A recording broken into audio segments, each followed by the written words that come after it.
fucking set up, brother. Check 1 2. Check 1 2. Check 1 2. Mind giving me a check there, brother? Check 1 2. So we basically just sit here for an hour and have a conversation. Yeah, we just hang out, bro. But I was in Puerto Rico about a year ago. We had about 10 all fucked up. We're sitting there, and so they had these gummies, and one of the brothers gave me a fucking gummy, and I was like, man, I don't feel nothing. So I ate the second one. I ate a third one. He's like, dude, how many of you fucking ate? I was like, I don't know, 3.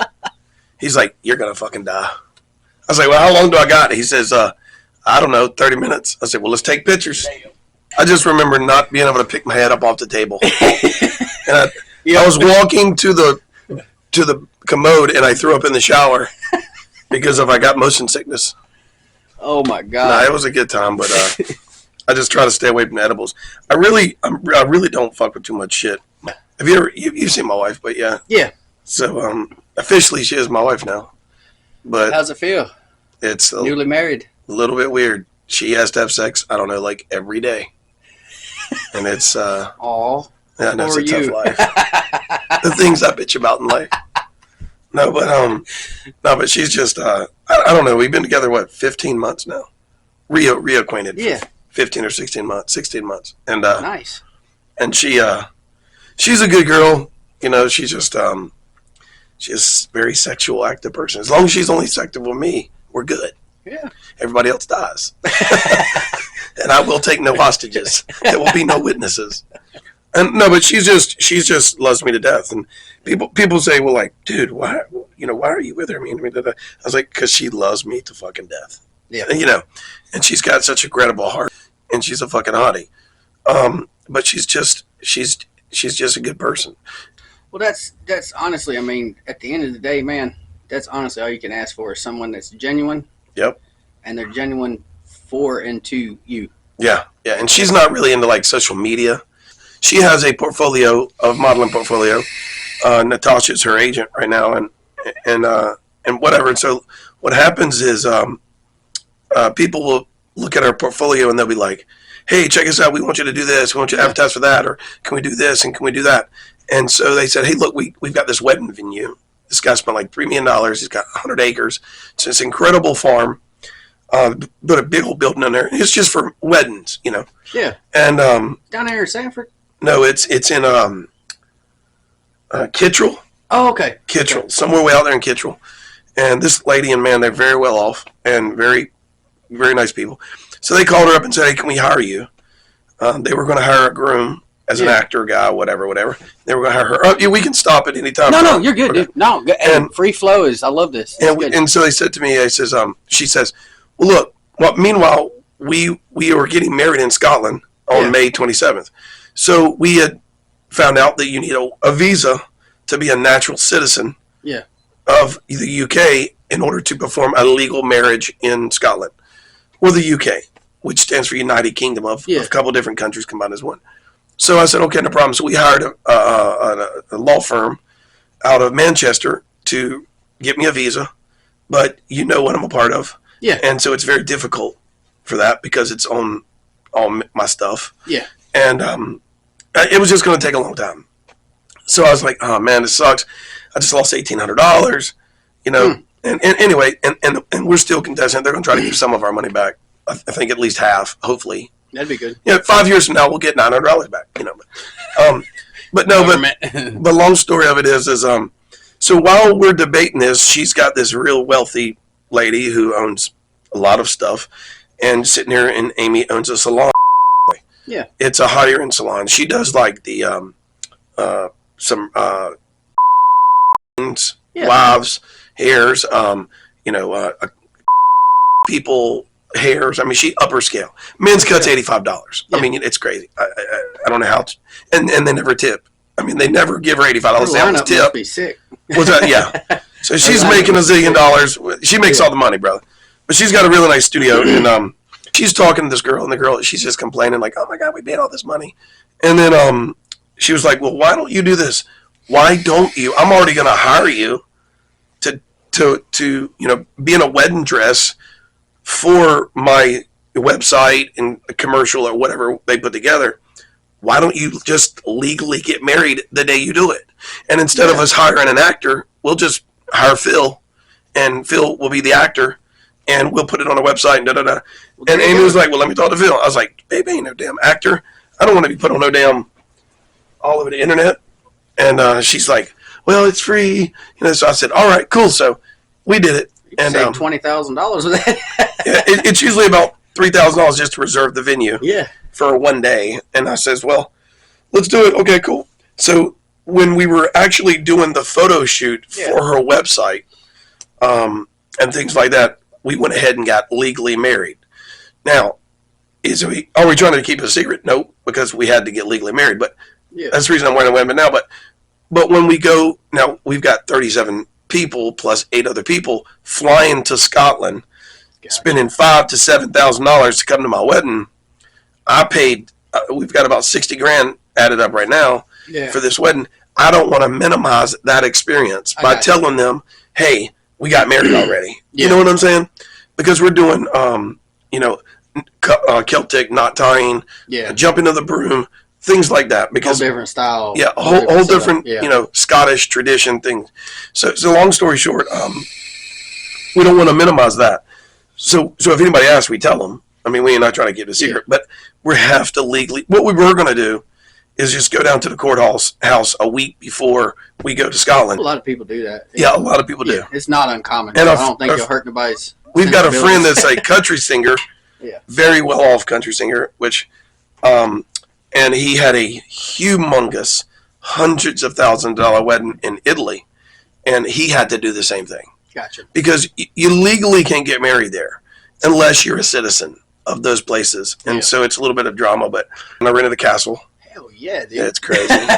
That's pretty badass. The cool thing of it is about have an Outlander wedding, bro. That was one of our favorite shows. So what happened was, my family tradition, my family history, on my dad's side is all from Scotland and things like that.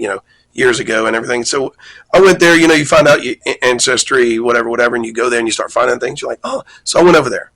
I've been over there 5 times the last 2-3 years. Nice. And 5 times. And so you just start finding stuff. I took all my kids over there and everything.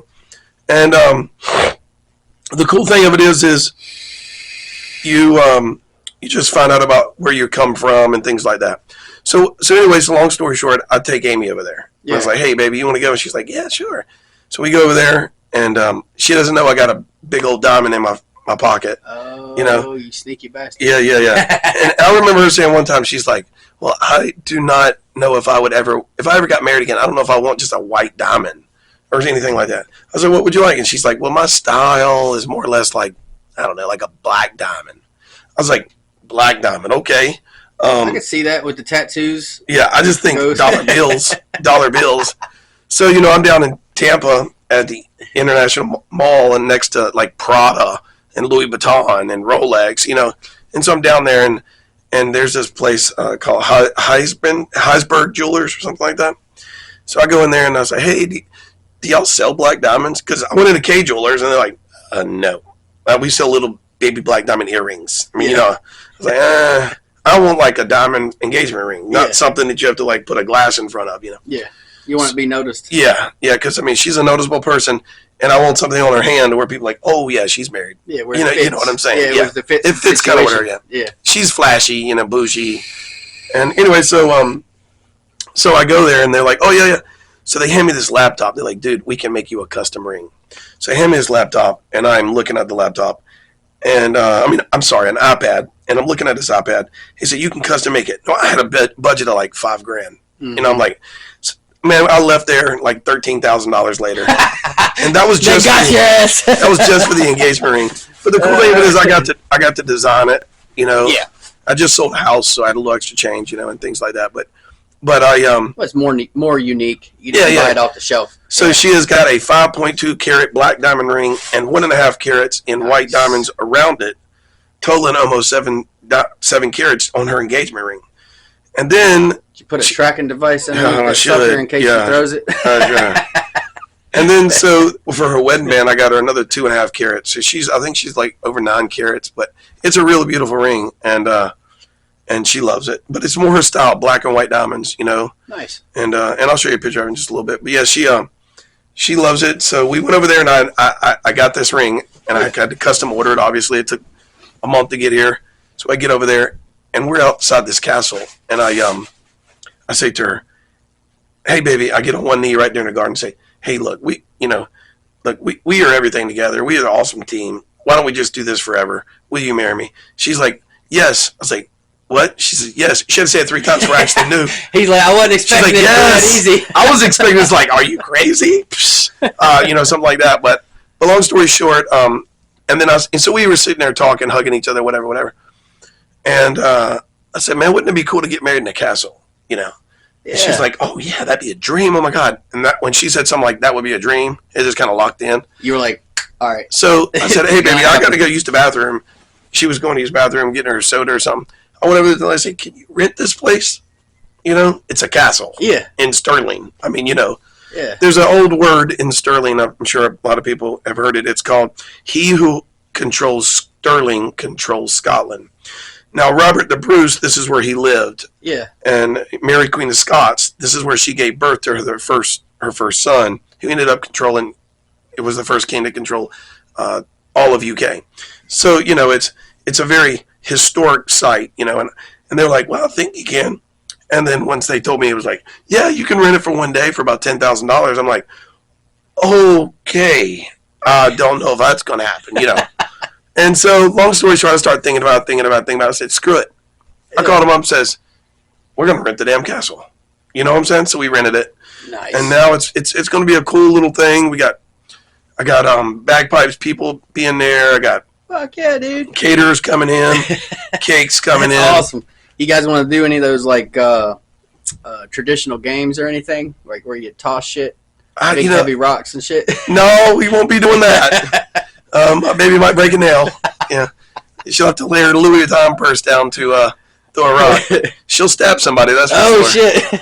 No, but so we literally just just got it all planned out and got it all done. We're excited about it. We ended up spending a little bit more money than we thought, to be honest with you. But it's more of a, well, we done this far, and well, we done this, and I mean, you know what I'm saying. Probably not in a minority group with that. I'm Yeah, sure. yeah. I'm sure everybody spent more than they meant to on their wedding. Yeah, so we looked it up in the average North Carolina wedding's about $28,000. Yeah. So to spend twice as much in a foreign country, that's not that big a deal. I would imagine just seeing how much it costs to rent the church up at Duke. I mean, isn't that like $20,000 or something? I don't even know. Somebody can fact check me on it, but I think it's somewhere. It's expensive. Let me tell you the story. So I can only imagine. So we flew over there to make the final arrangements and sign everything. And Carla, our wedding planner, she's basically comes in and says, "Okay, this is where you can do, and this is where you can do that." And Amy's like, "It's not going to work." And I'm like, "Babe, we just spent $5,000 flying here to sign paperwork. Okay, we're going to make this work." This has got to work. Yeah, and my son Jay's with me. My son Jay. And Jamin's like, "Oh, God, Dad, here it goes." And she's like, "No, it's just not going to. We'll just have to find another castle." And I'm like, "Oh, my God, here we go. We'll lose all my deposit money." Yeah, it's going to No, they want to get it back probably. But you know what I'm saying. So long story short, so she says, "Well, why don't we get married?" Because what it was is Amy said, I want a wedding dress. She says, "Baby, look, let me tell you something." I said, "So you can go to Kohl's and just get this cool dress or something?" And she's like, no. I said, "What about that bridal mart?" And she's like, "No, honey." She said, let me explain it to you, babe. We are getting married in a castle, which is one of the most prestigious castles in Scotland. And I'm not wearing a dress from the bridal mart. I'm nothing against the bridal mart or anything like that. But she said, so basically, in a nutshell, I'm flying up to New York. I've got some appointments with some designers, and she bought a $10,000 wedding dress. She says, we're getting $10,000 wedding dress in a castle. It's going to be a good time. We're doing it up. If you're going to do it right. Do it right. I didn't know. She just told me the other day it cost her like $2,000 to get her dress fitted. I was like, Lord have mercy. I'm in the wrong business. I need to start doing stuff for weddings. So I'm cool with it. And but yeah, everything is going good. I'm not ready for it to be over with, but I'm ready for it to be over with. Yeah. And then we're going on our honeymoon, which is incredible. We're going for 28 days, 11 countries. Nice. which probably is going to cost me more than the damn wedding. Y'all doing train, plane, or a mix of both? No, we're flying into London a week before the wedding. Amy's best friend is a guy named Carl. He's an incredible man. We always say that that's her brother, because they're so close. Carl and Jay, they've been married for about 20 years, and they're an awesome couple. And they said, well, look, we want to do something special for you. So what we're going to do is we're going to rent a really nice flat in downtown London for a week prior to the thing, and let's just go there and eat. They love going to like nice restaurants and things like that. Is that rain hurt anything? No, it'll be fine. Okay. And so anyway, so long story short, we're going to go to London, and then we're going from London. We're taking a real bougie train to Edinburgh. We're going to stay a night in Edinburgh. And then I rented another castle to sleep in. It's called the Dollar Bag. Anybody can pull it up online. It's called the Dollar Bag Castle. It's really awesome. It's a beautiful place. It's broken up. It's like a 20,000 square foot castle broken up into like 3 or 4 apartments. Oh, sweet. And I got like the penthouse apartment. Like an Airbnb style thing? Yeah, actually. Somebody with a lot of money bought this castle and turned it into like 4 apartments. That's pretty cool. And each apartment is like an Airbnb. Nice. And that's where I rented it from, actually, Airbnb. Sweet. And so, but we rented the one with the rooftop terrace and for the photography mostly and things like that. And so they're staying with us. We got a hair and makeup people staying with us. And man, we had to buy plane tickets for the hair and makeup people. He said they're enjoying this trip. For the photographer alone, the cheapest vacation they've ever had. Yeah. And Natasha is an incredible photographer. Yeah. And so it's just one of those things where it's just everything's just going to work out. But yeah, so it's kind of looking forward to that. We're going to Scotland. Then we're going from Scotland after the wedding. We're flying to France. We're going to go to like Paris, Disney, Beaches in Normandy, Versailles. All the cool things in France. I've been there a couple of times and never went with a girl. And the food is going to be insane, the food's going to be really good. You're going to come back 20 pounds heavier. I'm going to come back with a belly strap. But it's going to be a good time there. And then we fly from Paris to Athens. And then we're staying in Athens. I got this really nice suite overlooking the Acropolis. Is that how you pronounce it? Yeah, Necropolis, I think. Yeah, it's overlooking that. So it's got like a private jacuzzi sitting on a terrace. Sweet. You can be in your own private jacuzzi overlooking that. It's going to be incredible. And then doing it up a little bit there it's a honeymoon. So then we're doing that, and then we're going to 2 days later we're going to get on a cruise ship, and we're going to be going on a Greek cruise. Sweet. Going to all the Greek islands. And get to see all that white rock and blue. It's going to be incredible. Man, God, man. I can only Mykonos Islands, and then we go to Croatia. Just all these different countries on this thing and all this different stuff. And we finally end the vacation in Venice.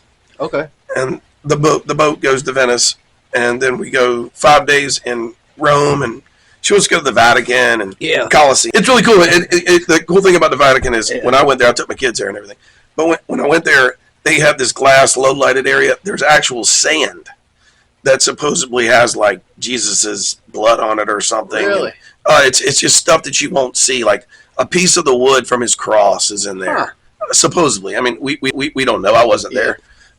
What surprised me is, as far as how well the Catholic Church has done at being able to collect, artifacts and stuff. Those, the Catholic Church and the Mormons are both like artifact collectors. And they've got some pretty impressive stuff. It's amazing what they have there, but obviously it's under low light and thick glass, so you can't touch anything. But and very rare do they let you take pictures in there. But it's really, really cool. It's really good to see all this stuff and see history. I'm a big history guy, so is Amy. So so that's the reason we're wanting to go. And I did learn one thing in Italy the last time I was there is there's all kinds of different pizzas. When I want pizza, I call Papa John's or Domino's, or Randy's Pizza, which is awesome. It's our favorite. But it's like a New York style pizza. But over there, every region has a different pizza. It might be like 2 inches thick and cold. There might be like a cracker crust, which is pasta. It was the most horrible pizza I ever had in my life. He's over there expecting it to be good as hell. My kids wouldn't even eat the shit. You brought your roll aids in advance, and they're like, it's not that. They're like, hey, Dad, can we get like a burger? Because this pizza's terrible.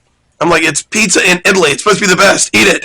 I heard that the pasta over there is different and the bread is a lot different as far as like it doesn't sit as heavy on your stomach. Is that I don't know. Or is it just I'm not a big foodie. Confirmation bias type thing? I'm not a big foodie, so don't listen to me on it. But I can tell you the food over there is good. Really? And now the cool thing about Italy is people go into a restaurant around noon and they leave at 7. God dang! Literally, you eat lunch, then you talk, and then the time you get done talking, it's dinner time, and then you eat dinner, and then you leave. That's called a serious carb hangover for the next day. You've been eating for 8 hours. The Italians do it right. And my new wife, Amy, her heritage is Italian. So she's looking forward to it. She's never been there. So we're looking to just do some cool stuff. Of course, she can't even eat a half of a kid's meal. So I don't know, what we're going to do. But he said, "You got all this food and she eats like a bird. What am I going to do?" So I did go there one time, and I took my mom, and there's this incredible glass restaurant on a hill overlooking the Coliseum. And the Coliseum's, and the reason I say glass restaurant is because it's all glass, so you can see out everything lit up. Like the Coliseum's like 100 yards away. And they had some of the most incredible spaghetti. And I took my mom, and my mom was like, "Why do we have gold silverware?" I'm like, "I got too many forks." But it was really nice and really fancy. But she had a great time, but yeah, I'm flying my mom over to Scotland. Nice. Mom's in her 70s now. Sweet. And so I'm flying her over there and flying Amy's mom's over there. Bet she's gonna have a blast. Yeah. I got my son on that mission. Oh yeah. Jay, because Jay's already been over there with me. So I'm like, yeah. He's like, "Oh Lord," I say, "You gotta take grandma's and make sure she's good. Make sure she's getting on the right plane, Jamin." And but I was gonna fly him into London, and then take a nice train up to Edinburgh, because it's about an 8-hour drive from London to Edinburgh, Scotland. Train rides out there, I heard, are great. The train rides are good. I've never been. I was through Germany when I was deployed. We had to stop there, coming back, but we didn't get to venture out and do anything really, which sucked. But I've heard that there's some really gorgeous train rides out that way. Last time I was in Italy, I took train rides everywhere, and it was really, really cool. To be honest with you, Dean, because you've got this big glass window, and you're out in the middle of nowhere. You're not near highways. I mean, it's like a panoramic style. Yeah. I would highly recommend taking trains in Italy. I mean, Italy is one of the most beautiful places in the world. I can only imagine what Greece is going to look like. Oh man! I've been over there so many times with work, and I've been all over Middle East and Saudi Arabia and Palestine and Israel, and I've been everywhere. Just doing stupid travel stuff. But Egypt, I went to Egypt and Cairo and seen the pyramids of Giza, and it's all good sight. But man, riding on a train through Italy on the Tuscany or something like that, I think it's just beautiful. Especially when you get up near Florence. God. Me and the old lady, we've talked about what we're going to do. We're going to wait until we retire, and then we're just going to take, a couple months and just go and do our trip probably. If not, we'll do a smaller trip before, but we really want to be able to go do like an entire Euro trip kind of thing. Because I've been in certain places over there, specifically Middle East and stuff like that, but I would like to go and see stuff like the pyramids, the Colosseum, some historical sites in Scotland.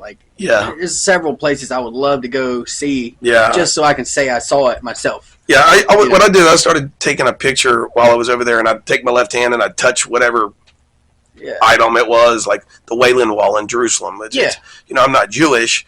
It's got a huge historical significance. Man, I'm telling you, brother. I'm telling you. So it's just like you put your hand on the Wailing Wall and you take a picture of it, or anything. The pyramids of Giza. The energies. You just take a picture, and so you see, you'll see some of my pictures. It'll be like, why does this dude like taking pictures of his hand? But it's more or less my just hand there. Yeah, at this spot.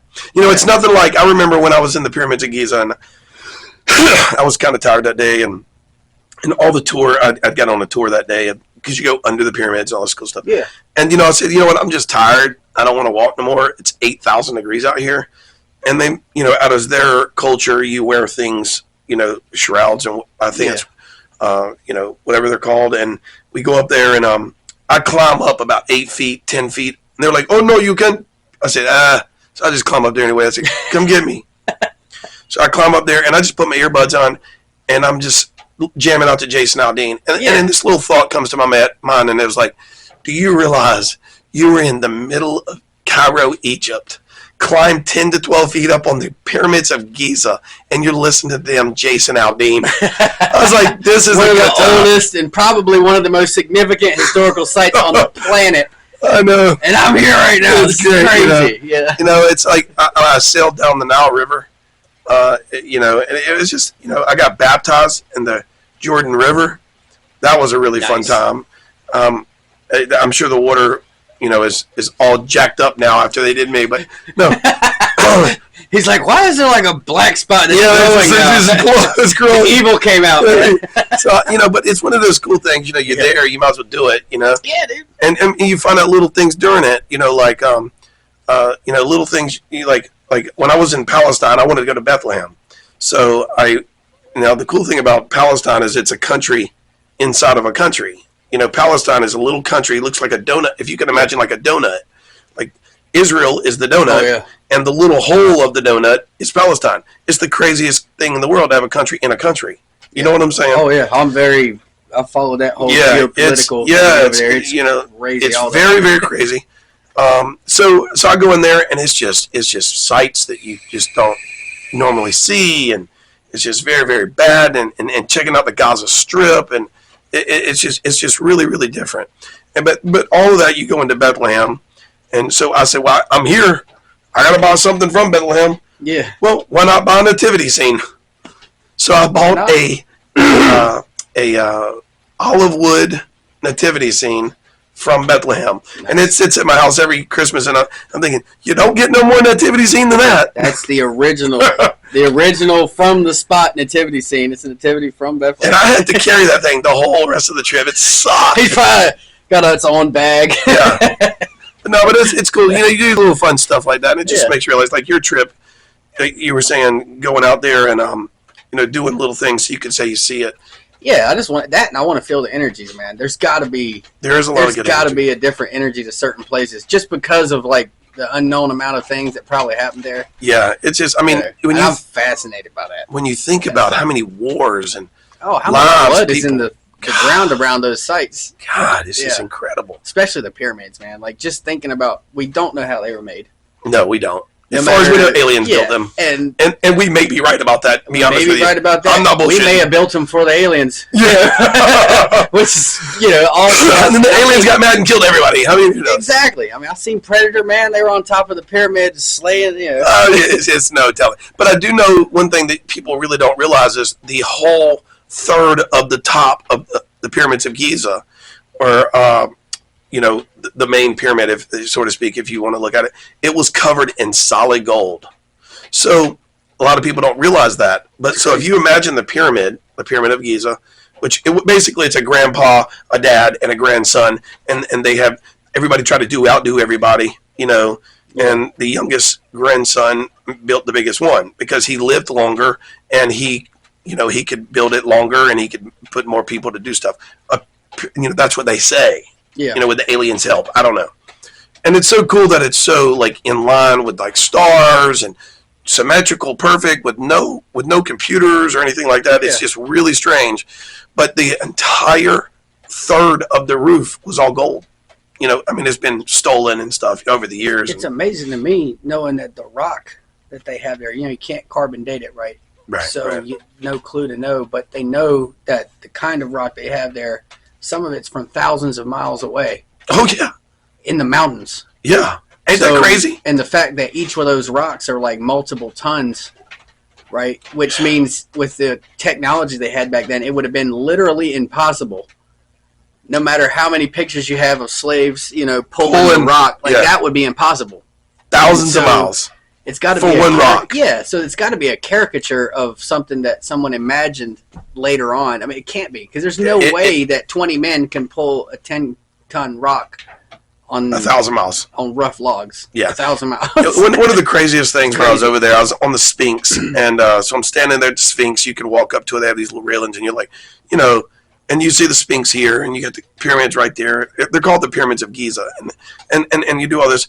And then I'm like doing a panoramic. I say, oh, yeah, check it out. There's the pyramids. There's some people riding camels. Oh, look. And I start zooming in. Yeah. That's Pizza Hut. Right there next to the Sphinx is a damn Pizza Hut.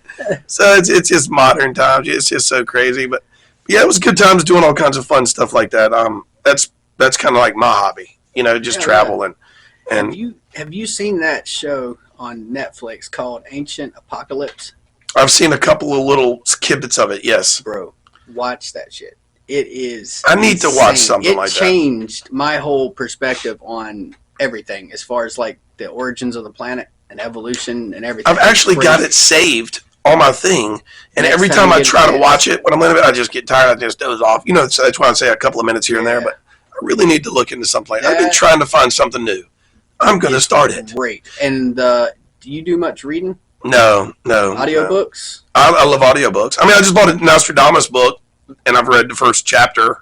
But that's the first thing I've read besides a magazine. Check out The Mushroom and the Sacred Cross. Huh.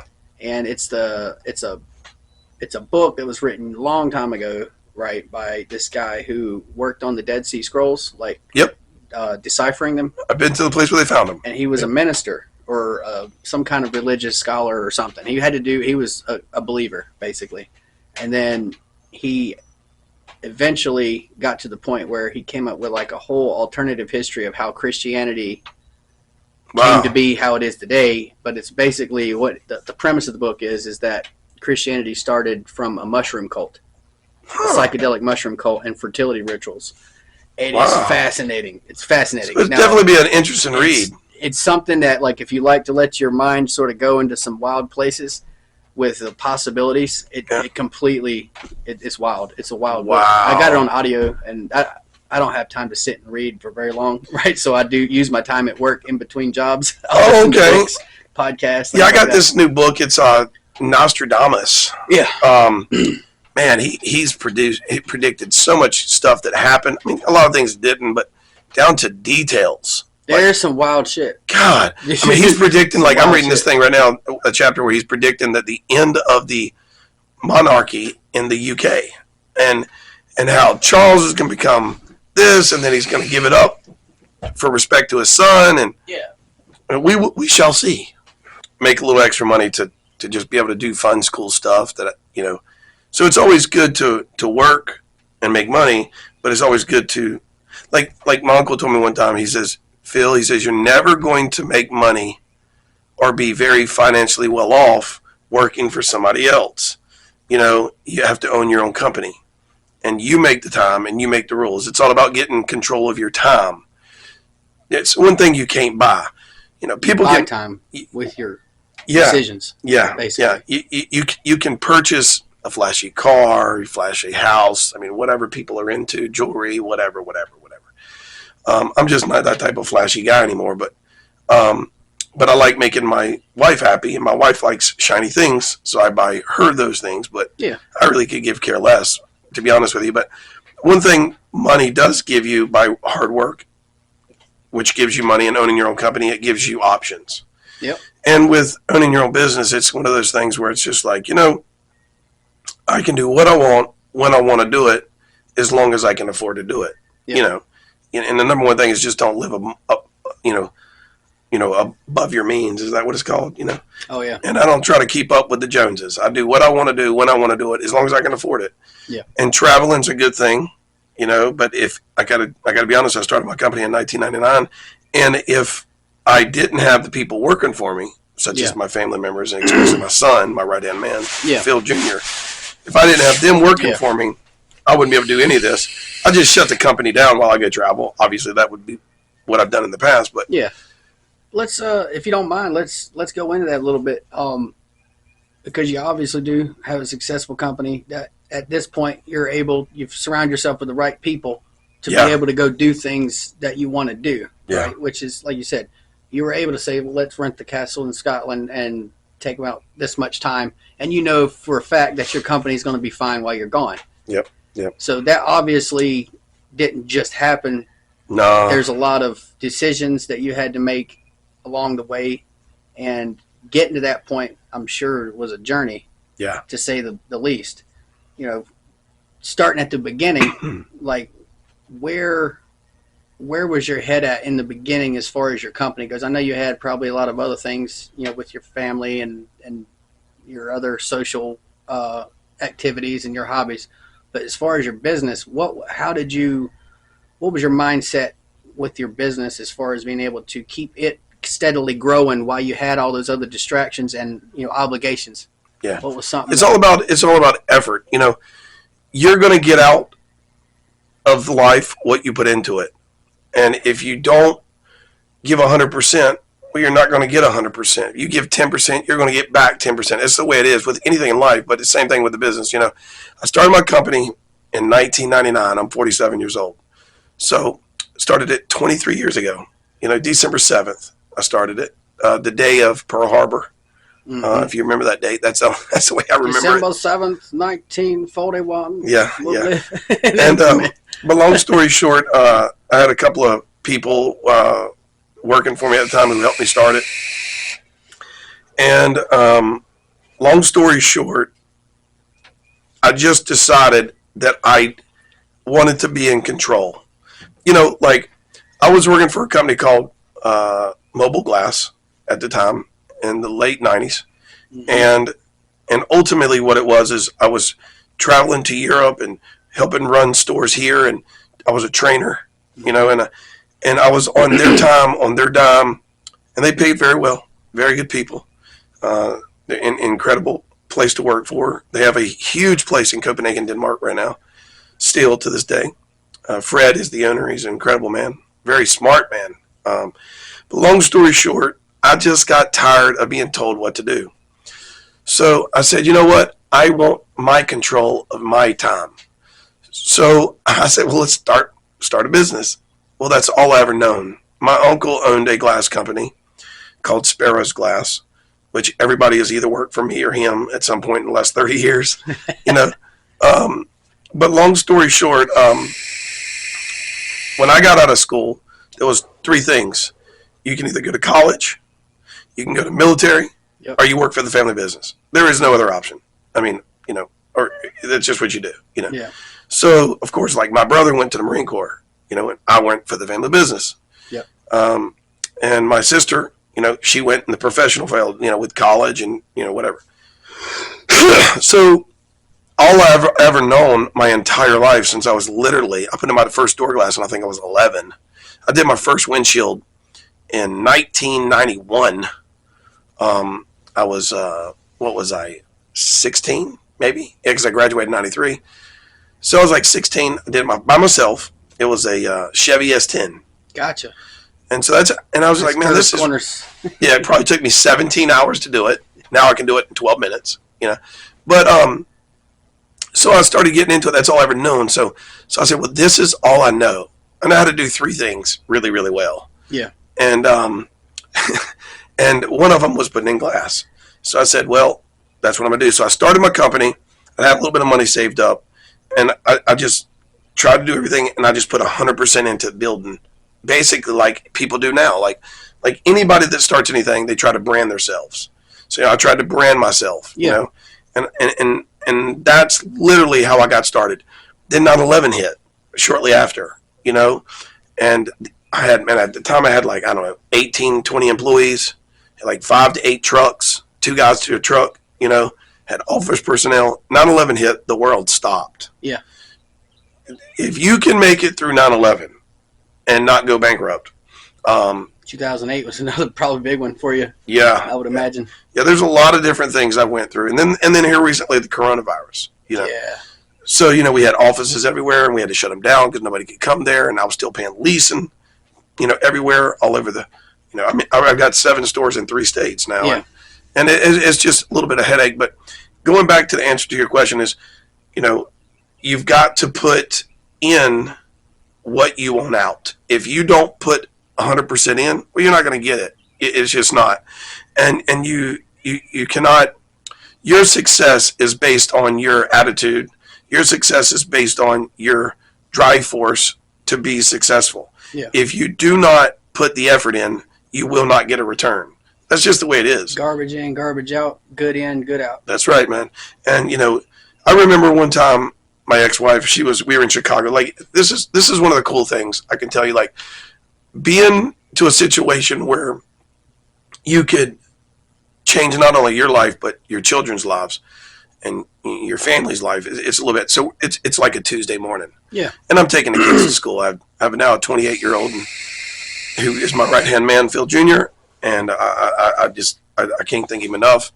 Then I have a 25-year-old knucklehead that I love more than anything in the world. His name's Jamin, and he that's all he ever knew was glass. So long story short, it's a Tuesday. I'm taking him to school, and they said something about Michael Jordan or something. And, oh, wouldn't it be cool to go to Chicago and see this game in the Bulls? And I literally dropped them off at school, went to the office, bought plane tickets, reserved it all, called the wife and says, they're not even going to school Thursday or Friday. And she's like, wow. So I'm like, let me go tomorrow, but they're not going to school Thursday or Friday. Wow, what's the matter? Well, we're taking the rest of the week and we're just going to Chicago. And to be able to just, on the drop of a hat, tell them, hey, look, like, I'm taking you to Chicago. This is what you guys said yesterday morning. We're going to go there. I bought Bulls tickets, I bought them little Bulls jerseys. It felt great. Yeah. Another thing is one time they were like talking about Yankees. We've been Yankees fans since Don Mattingly. Obviously I have, but I've taken them to all the Yankee stadiums. And one time, we were sitting in there, so we were running into the, we're about, 15 minutes late for the game. Derek Jeter's there. It's the old stadium. He hits the ball, and literally it lands like 2 rows in front of him. They're trying to catch the ball for the home run, and just to have him deal with that, and like they're eating these $12 hot dogs. It's just a piece of bread and a hot dog, and the ketchup's all over their face. And you look at them, and you're like, they're having a blast, and they're just so damn happy. And Auto Glass has really literally gave me that, and it's the effort, So it's one of those things where it's like, if you want to be successful, you have to put in the work, and these are little things that you get, and they may not even remember these things, but I do, It's giving yourself a goal. This is what I'm getting from you: is give yourself a goal. Don't bullshit yourself. Give 100%, and then you'll be able to have what you envisioned later. Yeah, it doesn't matter what it is. Yeah. I mean, in this particular case, it's Auto Glass. I did commercial storefronts. I did shower doors, mirrors, tabletops, and then you find what you really focus in. Find out where you're good. I was doing vinyl windows, I was doing skylights, insulated glass. I mean, mirrors, tabletops. I mean, I was doing it all. Yeah. And Auto Glass. But I realized that you could be more profitable in Auto Glass, and too much risk and not enough reward for flat glass. And I love doing flat glass. Starting your own business is a good thing. America is the backbone of America is small businesses. Absolutely. And people don't realize that. They just see all this commercial stuff. And to some degree, my new company is, my company that I'm calling my new company because since I brought my children in it, but I've restructured it for children and things like that, and converted it to an LLC instead of a sole proprietorship and things like that. But long story short, just seeing things that you can do and change people's lives and it's just incredible, man. You just gotta go out there and do it. I don't know any advice I could give to anybody that is thinking about starting their own business. Like if there was a young 25-year-old kid here and he wanted to start his own glass business, I would say, hey, look, brother, check this out. First of all, do you know what the hell you're doing? Yeah. Because do you know your craft? Yeah. It's got to be one of those things where, if you don't know what you're doing, because when everybody else quits, when everybody else screws up, you got to be the one that goes in there and make it right. Yep. And that's where I won. My Uncle Craig Sparrow, he taught me so well that I didn't really need anyone else, but I had to have other people to help me. Yeah. But in my mind, I was like, I don't need anybody. But you do. You do. You're right. And so there's a lot of people that I got to give thanks for to help me along the way. But I paid them well too, Oh yeah. And that's how you keep good people, is you make it worth the while. Yeah. I mean, I see that, and I'm not even in an ownership position of anything, but trying to keep good people on your crew, even as a management level person, you have to really, really keep people happy, because people get in their feelings quick. Oh yeah. Trust me, and you become a dad, a big brother, a babysitter, And I mean, there's just so many people out there that has worked with me and helped me, and I got to give a lot of thanks to them. But it all falls back on that owner. If he doesn't know how to dig into the trenches and get his boots dirty, well, then there's no sense in him even doing it. It'll be a temporary thing. You can tell. It's just like when I did MMA. It's, everybody would always say, we would have these guys over here. I used to train jiu-jitsu and judo for many years, and I would go over here and they're like, dude, this guy's a sharp, built, perfect, hard-hitting guy. Why are you not looking at that guy? You're over here with these, what they would call gumps or whatever. I'm like, that dude right there, he's got hit 5 times, and every single time he's gotten right back up. I want that guy. Yeah. And they're like, why do you want that guy? He keeps getting knocked down. I said, but every time he gets up. And that's something you can't teach. Yeah. I said, I can teach him how to fight, but I can't teach him heart. Yeah. And he's got heart. It's the same thing with the glass guy, or anybody looking to get in business, You got to you're going to get knocked down 99% of the time. You're going to feel like everything's falling apart. You're going to feel like, oh, I'm poor. But you got to keep looking ahead. You got to keep putting in the work. And people who put in the work, it always comes back to you.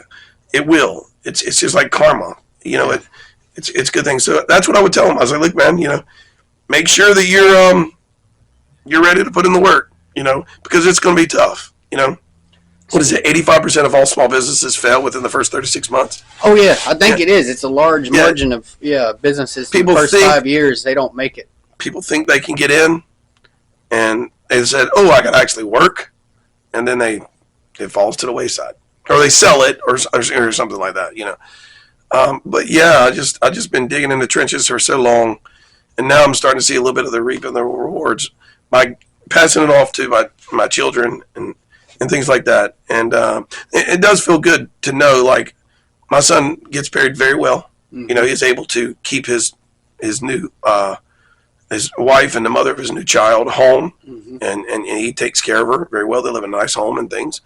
And the thing of it is to know that I can leave this to him. Yeah. And if he can choose, he can get rid of it, dissolve it, sell it, whatever he wants to do. To know that I'm leaving him that's good. Well, you've set your offspring up with a guaranteed path to success if they want it. If they want it. You've done your job. And to be honest with you, Phillip Jr. runs the show anyway half the time. no, he's a good kid, and Jamin's a good kid, and everybody that works for me is good people. I really try to I have a technician named Sean. He's an incredible friend of mine, and you've never had the pleasure of meeting him. He's an incredible guy. He runs one of my locations down in Florida, and he's the hardest working dude I know. And the reason I give him anything he needs is because he's just the hardest working person ever. He'll call me and proved himself to you. Yeah, he's dedicated. Yeah. He called me and said, I need this. All right, done. And you help the people that help you. Yeah. It's ultimately, and you just gotta keep a good rapport. We've got many guys that work for us, and they're all good guys. I'm not trying to exclude anybody, but I'm just saying that when you have a friendship with someone, I think it goes a little bit more versus just a employee. So I can tell him right now, don't hire your friends. Yeah, I'm sure that makes an awkward situation when you have to bring a hammer down. Yeah, or you're trying to be a little bit disciplined, because remember, if you own the company and you've got Mike, let's just name a guy, make up a guy named Mike. It's a good friend of yours, and you've got 100%, devotion to this company. Remember, he doesn't. He doesn't. He just wants a paycheck. It's not his baby. So you can't expect him to put in the same effort that you're putting in. But you think he should. You think he should, but then in reality it doesn't. Yeah.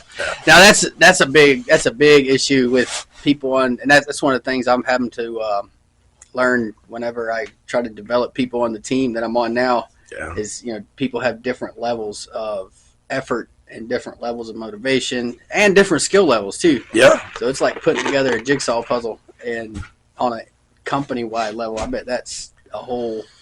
Utilizing your tools that you can get. It's not like a standard set. You have to. Yeah. You have to put tape on some of them to make them fit.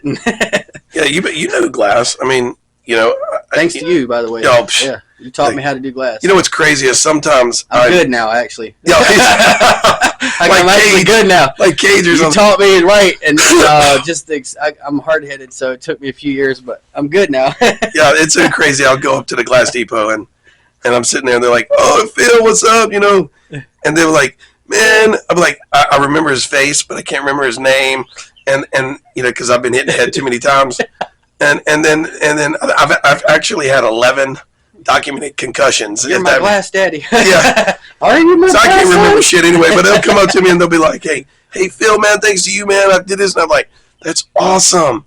I'm so sorry. I'm so sorry you're in glass.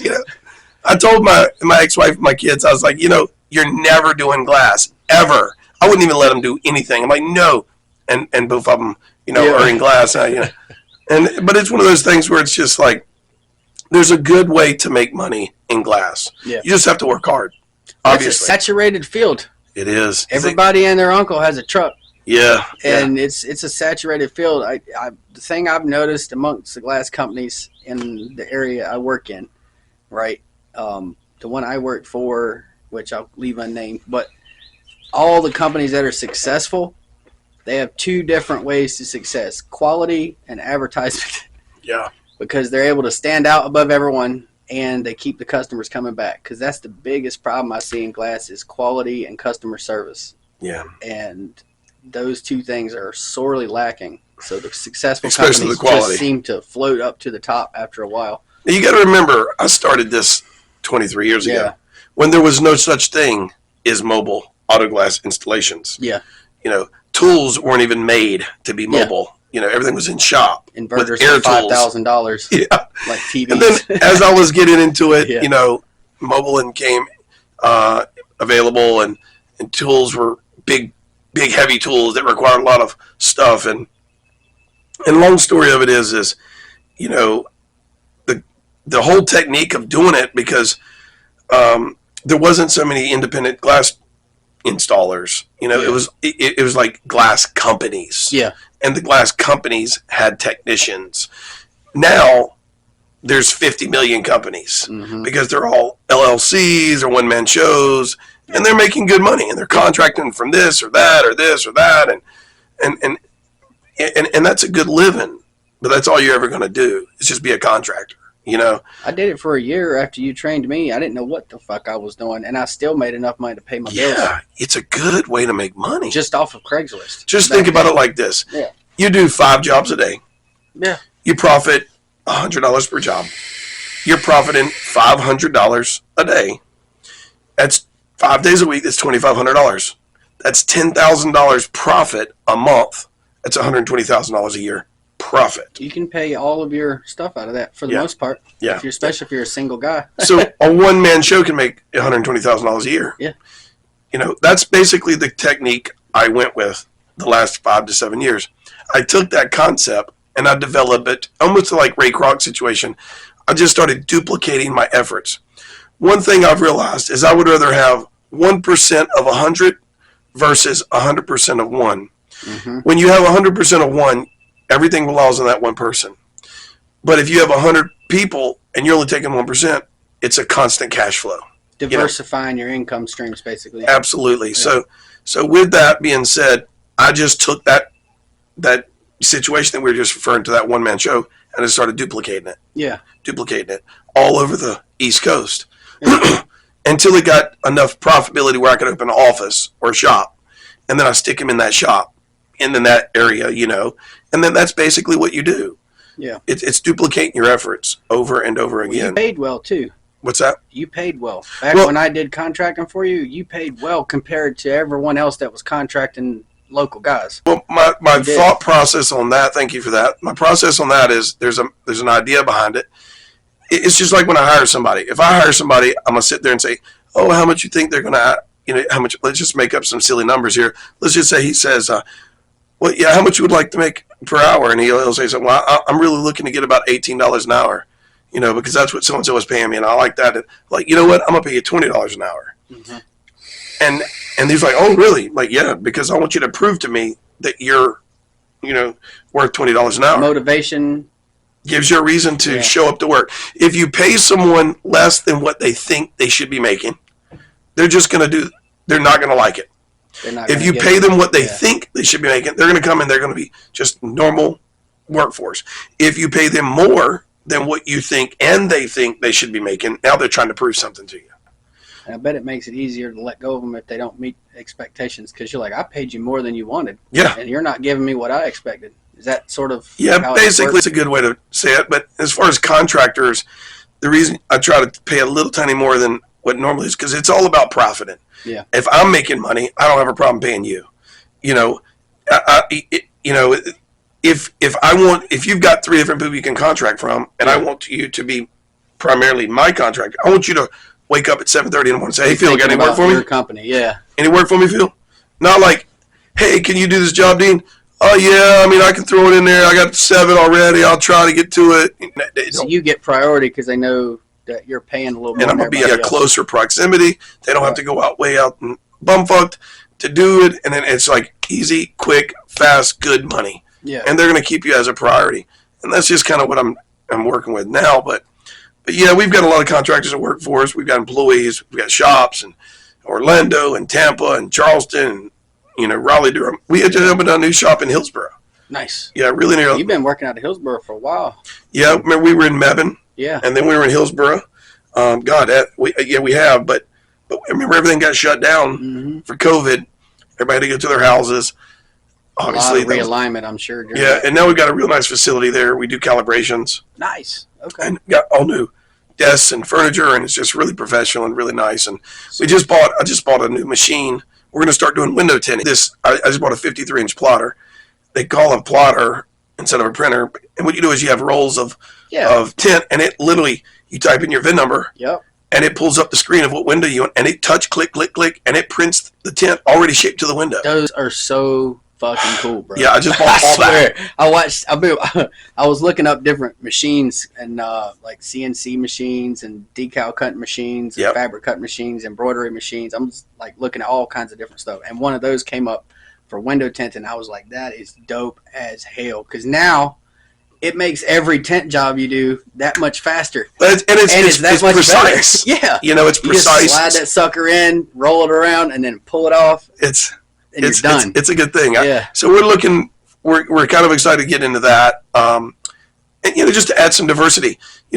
Anytime you're in business, you can't just have one steady flow income. I live by a person that fails to plan is planning to fail. Yeah. And I always have a backup plan and always have to have diversity of income coming in because you can't put all your eggs in one basket. You have to have different, again, the model. I'd rather have 1% of 100 than 100% of 1. Yep. So you just change it. You have a lot of different revenue streams coming in. And if one's lacking, the other one's still here. And, you can always attend that, So with the tinting windows, it's just another thing. It was not too expensive to get into. There's a software that we use, a monthly subscription, and allows you to print out the tint. Even so if you have a door glass busted out, you're like, "Hey, Phil, it's tinted." Yeah. Come right to the shop, put the door glass in, right there, in and out, and we tint the window, and you're on the road. Boom. And we can actually start billing insurance companies for the tint now too. Really? Yeah. Insurance companies pay up to a certain amount. Yeah. Okay. Like State Farm and Link Services and things like that, they pay for that. Wow. And a lot of times they'll make you go do it, and then they'll just, after you prove a receipt, they'll reimburse you. It takes the customer 30 days to get all that situated. Yeah. But if we're already doing the glass, now we have a way that we could add it into the invoice for the glass and bill it all at the same time. Ahead of it. Yeah. Yeah. And let's just say you have $100. It's a great idea. I mean, it's a great idea to get ahead of it, and you can maximize your money. And a really cool thing now, and I'm sure you've noticed this, a lot of people are getting the windshields tinted. Oh, yeah. So you can tint the windshield prior to installing it. These new headlights, everybody's doing it. Yeah. Yeah. I had mine at 30. Yeah. I had to put and you got to do it legally and things like that to make it right. If not, we just make you sign a waiver. Yeah. Well, it's on them. Yeah. We sign it, and if the law makes them take it off tomorrow, well, that's their problem. They paid me, and we did it what they wanted, and we have the liability release form. So. Oh yeah. But other than that, it's that's just what you do. You just try to, every day is a different struggle. Like every day I go to work, I remember one time I was sitting there years and years ago, and my ex-wife, she was like, "You're always on the phone every time we're somewhere, whether it be in Key West or, it doesn't matter." And I looked at her and I said, "If I wasn't on this phone, we wouldn't be on this trip. You wouldn't be in Key West right now." I'm making sure we can pay for tomorrow and the next day and the next day. And she never really understood that. But but it's you got to put in work. You got to if you want to be successful, you will be successful. There is no other round around it. You just accept that you're going to be successful, and then you put in hard work. You don't take any kind of excuses, and you just make it happen. I mean, that's just what I did. Now I'm in a situation, thanks be to God, that I have children that can, a lot of relatives that work for me, and I literally can just go do something, and I don't have to worry about nobody stealing from me. The business going to work because they have an invested interest themselves. They have skin in the game. Yes, and it's a totally different situation. But other than that, man, I just try to stay on top of the technology. You got these calibration things now. I just spent all that money on getting calibration systems through Autel, AUTEL. Just bought all that. And we did our first one a couple of, 2 weeks ago. So it's starting to, fix us up. And now I'm going to have to start putting in all the locations. And it's a big expense, but you have to pay money to make money. Yeah. And you buy this machine or these software, and then you can charge a certain fee. But you think about how much money you're turning a $500,000 company to a $2 million company overnight. When anybody can do that, Long story short, you buy all the stuff, and if you have a way of billing it, and you have to have the contracts. Yeah. But other than that, if you can just make it all work. Trip over $1 trying to get to a dime. Go ahead and spend the money to make the money kind of thing. And that's something my son doesn't really like credit, even though he has perfect credit. He doesn't really like spending money. He saves everything. Phil Jr., and he's such a awesome kid. But but what he's got to learn in this business is you constantly have to spend money in business. And it sucks to spend $10,000, $12,000. I've got a friend of mine who owns a company where he does bulldozers, and he makes land ready to build houses on. Yeah. And he makes me feel good because I was like, God, this $800 windshield just broke, and oh my God. Yeah. He was like, bro, something happened on my bulldozer. It cost me $13,000 yesterday. Bro, I put glass in those D65 drills from Epiroc. Oh my God. From James River. It's $3,000 my cost for a windshield. Jesus. Okay? In Tampa, we started doing one wrong move and it breaks. Wrong move and it just breaks. It's a stack of glass that's about that thick with laminate pieces in between it. So it's like ballistic glass. Oh wow. And it takes 2 to 3 men to pick up safely, and it is still heavy. So wow. I'm telling you, some of the bills that these guys pay, like I've gone up to some of the maintenance guys that change out the tires. One guy told me the tires are like 10, 15 grand a pop. Just doing a tire change. So if you got 4 on a loader, it's 50 grand in tires. Now that's just the tires they change, not going in and replacing hoses and hydraulic lines. So every time they do a maintenance, it's like having a Ferrari that you're doing a full maintenance, because it's not just the tires, it's just the oil, just the glass. I mean, they do all kinds of stuff, and I can't imagine. I was just about to say that's what we were. Yeah. It was a point in Tampa. Yeah. That we were doing like Ferraris and Lamborghini windshields. Yeah. And then when you go to buy one and it's $3,700, and then your guy accidentally cracks it, putting it in, and you cry for 2 days. You're like, oh my God. So now I'm doing this class for free. So what I've decided, if I do a Lamborghini, I'm doubling it. Yeah. So what happens is, if I buy a windshield for $2,100, the minimum is going to be $4,200. Because if I'm installing it and I break it, I at least want to do it again and break even. Yeah, you don't want to lose $2,100 because you learn. You learn. But insurance companies pay it, Yeah. And the cool thing about Lamborghinis and Ferraris and a lot of these fancy cars is nationwide. State Farm, they don't insure them. There's certain policies that have to have with those cars. You would think, you just call State Farm, and State Farm says, no, we don't insure a 21 Lamborghini. Sorry, but this company may, But so it's just different procedures and things like that. But you just got to keep up with the times, keep up with technology. It's a constant struggle. I have a fireman's hat on the right side of my desk, and everybody says, "So you used to be a fireman?" I'm like, nope. I wear it every day almost. I am a fireman. I put out fires all day long, And And it's getting so crazy here lately. I'm gonna get a damn one of them jackets. One of the little small ones that you put on your tool belt. My little phone would but so it's just a constant thing of just basically just trying to stay with the technology, keep people happy, treat people well, and just work as hard as you can. I mean, the world we live in now, and COVID's changed a lot. But the world we live in now, it's different than it was 10 years ago, Dean. It really was.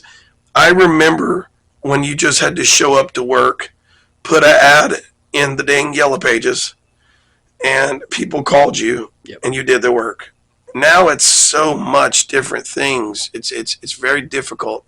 Probably hence why there's so many failure rates, mm-hmm, high failure rates now. But it goes back to the principles. It's when I would train someone in MMA or something like that, I would tell people, say, when they start maybe lose a fight or two, I would say, hey, what we're going to do is we're going to you're getting too ahead of yourself. We're going to go back to the basics. Yeah. So it's the same way in business. You got to go back to the basics. Why are you doing this? What do you know how to do? And then you just start it, and then you just go right back. Keep the foundation steady, and then everything else you can build. Yeah, I read somewhere, I may be wrong, but it was like 7 years to build the foundation for the World Trade Center and only 3 years to build the towers. Yep. You've got to get and that may be not exactly right, but I'm pretty sure it's the concept is there though. Yeah. Yeah, the concept.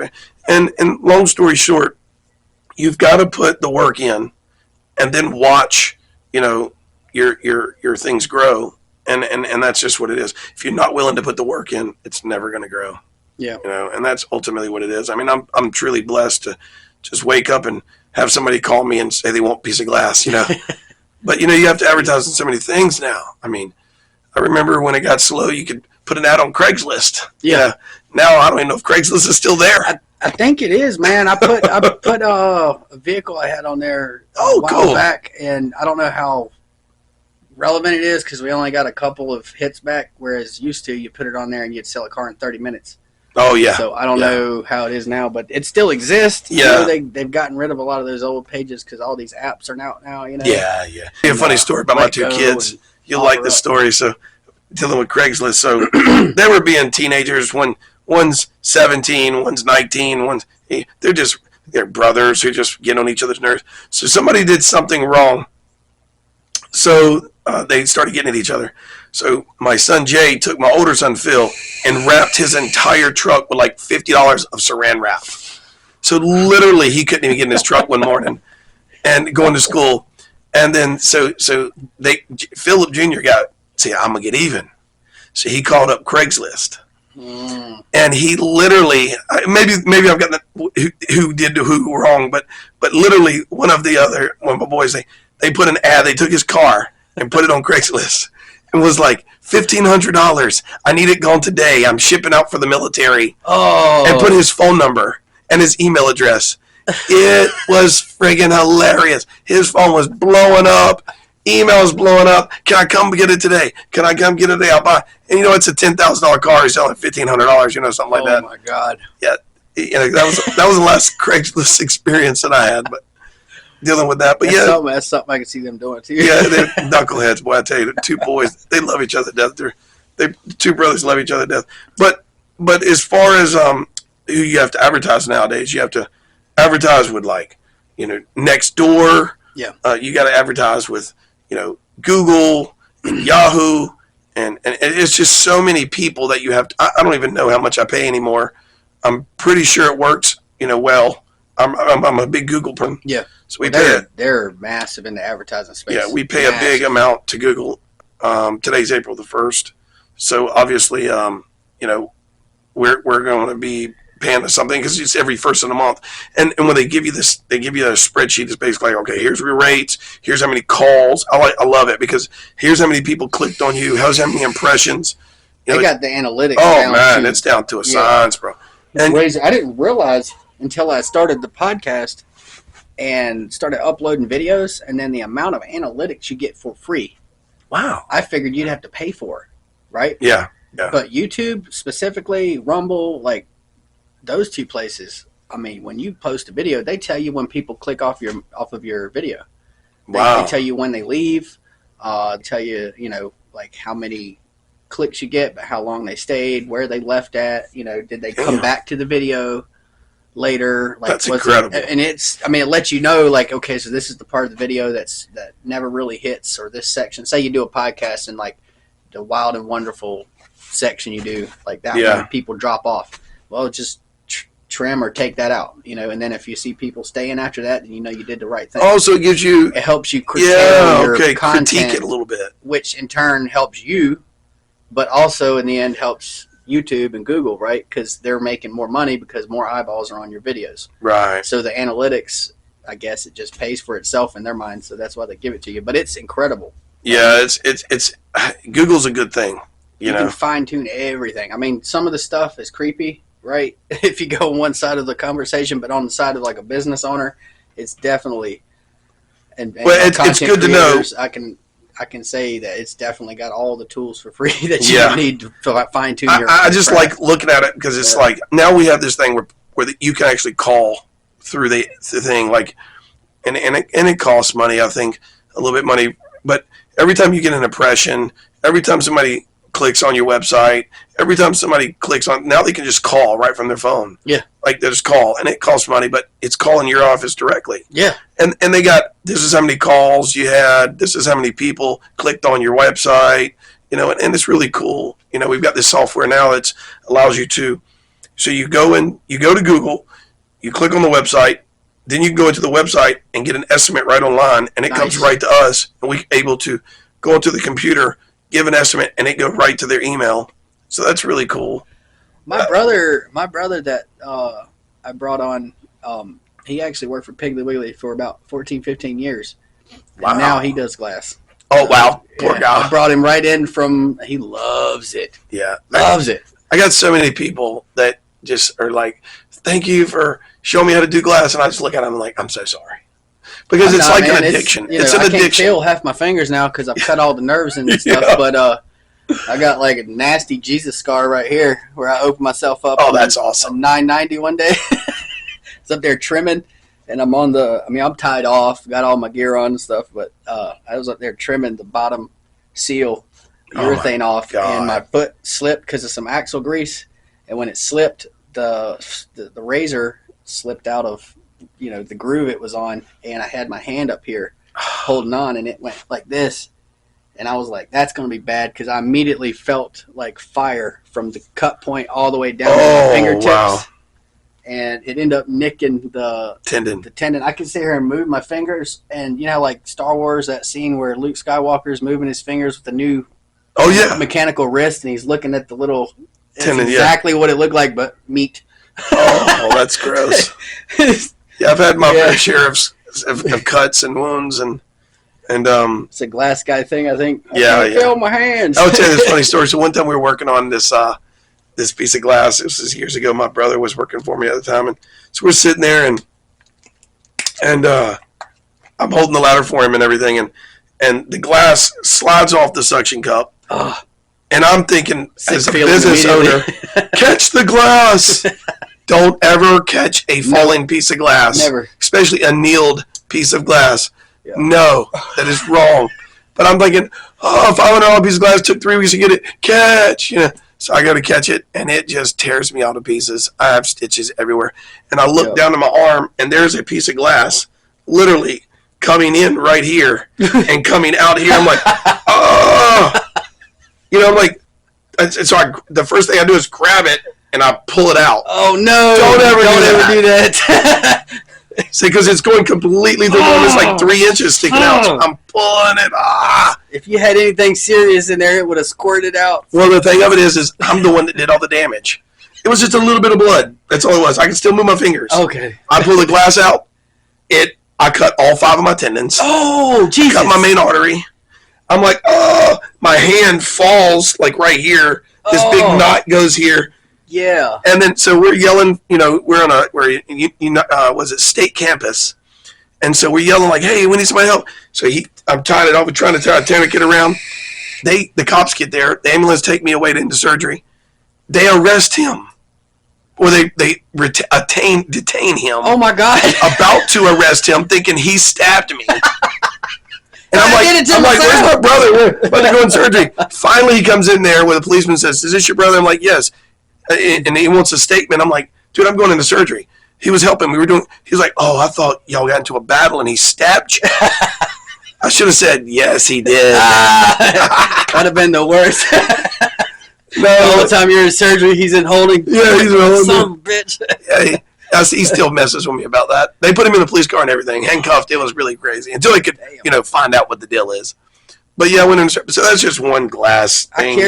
I carry combat tourniquets already prepped for leg and arm, and I carry a trauma kit as well in my van because, like, I've seen some pretty gnarly shit. Oh yeah, would you be a veteran and doing what you've done before? I'm sure you have. Playing around with the bleeding thing, and I know the people I work with sometimes get annoyed with me because it's 105 degrees, they're sweating bullets, they're picking up flat glass they just cut before they sand the edges. Yeah.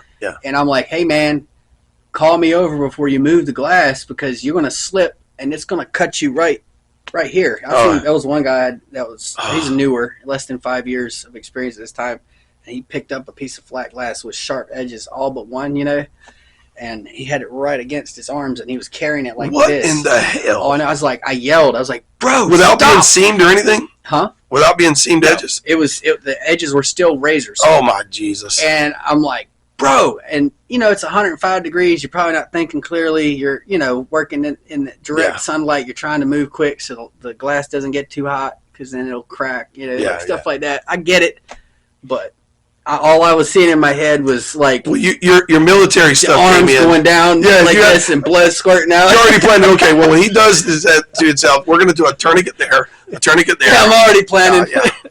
Yeah, but that's just your mentality of being a veteran. But yeah, it's the glass, like you said, it cut. Your hand went down. I mean, that's you can bleed out.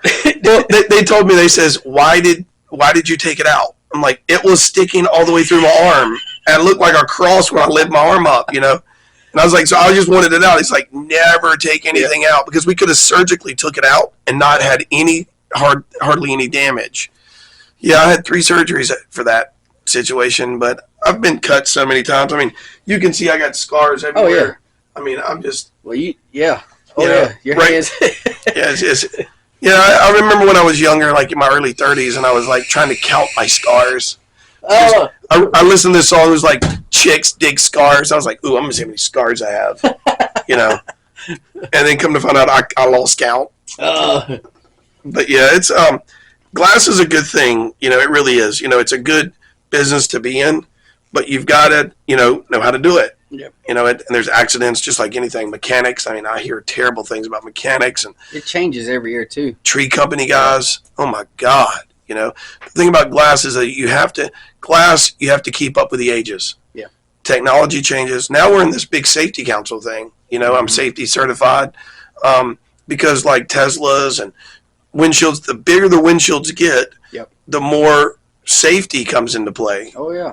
And the structure integrity of the car. Teslas are like glass from the cowl to the back bumper. Well, yeah, there's a little seam right above. Yeah. But yeah, it's pretty much all glass. And we've done several Teslas. Now we will not do any Teslas unless we buy the glass from Tesla. Yeah. I can't imagine the quality issues. Now there was some warehouses that you and I deal with that, and what they were running into is the recalibrations. Yeah. There's only one place that can recalibrate a Tesla, and if Tesla says they won't do it unless it's a Tesla windshield, well then you're screwed. Yeah.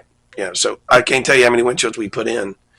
And I felt so bad for the people because they called me and I put it in because they saved $300. Yeah. And by buying the glass from Tesla, and then they can't get the car recalibrated because Tesla's saying if it's not a Tesla windshield, we won't calibrate it. And I don't blame them either because knowing how bad, I mean, I know it's rough for customers, but on the end of being liable, I wouldn't want to take that on. Yeah. Taking it from some company that's made in, the Philippines. And you know how it is with aftermarket glass sometimes. Yeah, trust certain me. brands. Especially with encapsulated glasses. Yes. It's never, the quality control is ass. So, it's just like having this crazy glass and it's not even bowed to the curvature of the car. It's fine for like a regular analog car, but when you're getting into like a Tesla that drives itself, Premier. I wouldn't want to trust, some aftermarket that's may not, Yeah, when you got a really curved piece of glass, you probably should go with a higher end name brand. Yeah. If it's just a Ford F-150, 1099, or a 1205 Ford Ranger, or a 2351 Honda Accord, I mean, these part numbers. But it's just a standard windshield. Maybe you can go something. But when you're trying to do a 2022 Lincoln Navigator windshield, or a Tesla, or any of these new Lincolns that are out now, Jesus Christ. Hell, the Toyotas. Oh, God, yeah. I just did a brand new Tundra the other day, bro. Oh, my God. It's like $1,200 windshield. Oh, my God.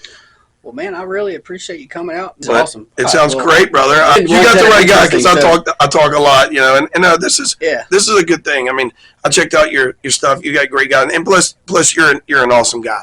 Thanks, man. Appreciate let's be honest with you. You're a declarated veteran. Thank you for your service, first and foremost. I think I've told you that once or twice, or maybe 3 times before. Oh, yeah. And I appreciate you, man. You've literally taught me the trade that has kept me going since you taught me. I love it, and I appreciate it. I've been able to pass it along to someone else in my family. He loves it.